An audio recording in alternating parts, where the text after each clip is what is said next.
কপাল কুণ্ডলা। বলুন তো, আজকাল আমাদের আর কে মনে রাখে? একসময় পাঠাগারে আমাদের নিয়ে কত আলোচনা হতো। এখন দেখি শুধু ধুলো জমে আছে, পাতার পর পাতা। একেবারে ঠিক বলেছ গোরা। তখন মানুষ বইকে আপনজনের মতো আগলে রাখত, চরিত্রের সঙ্গে বাঁচত। এখন সবাই ভুলে গেছে, কেউ আর আমাদের নামও উচ্চারণ করে না। চারিদিকে শুধু ইন্টারনেট, নেটফ্লিক্স, ইউটিউব, ফেসবুক। হ্যাঁ, এখন মানুষের গল্প মানে হলো স্ক্রোল করা, ছোট ভিডিও দেখা। অথচ আমাদের পাতার ভেতরেই তো লুকিয়ে আছে ইতিহাস, সমাজ, প্রেম, সংগ্রাম, মানুষের সত্যিকারের জীবন।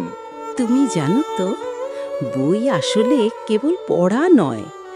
বই মানে হলো আবেগ, ভালোবাসা, যত্ন আর জীবনের আসল অভিজ্ঞতা, যা মানুষকে ভিতর থেকে বদলে দেয়। এক সময় পাঠকেরা আমাদের চোখ দিয়ে কাঁদতো, আমাদের হৃদয়ের হাসিতে ভিজত। এখন সেই আবেগ হারিয়ে গেছে, সম্পর্কও যেন ভার্চুয়ালের ভেতর আটকে আছে।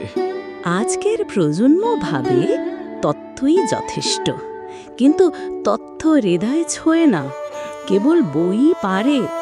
বই মানুষের সঙ্গে মানুষের যোগ তৈরি করে। এই কথা একেবারে সত্য। সাহিত্য সময় কাটানোর উপায় নয়, বরং জীবনের শিক্ষক।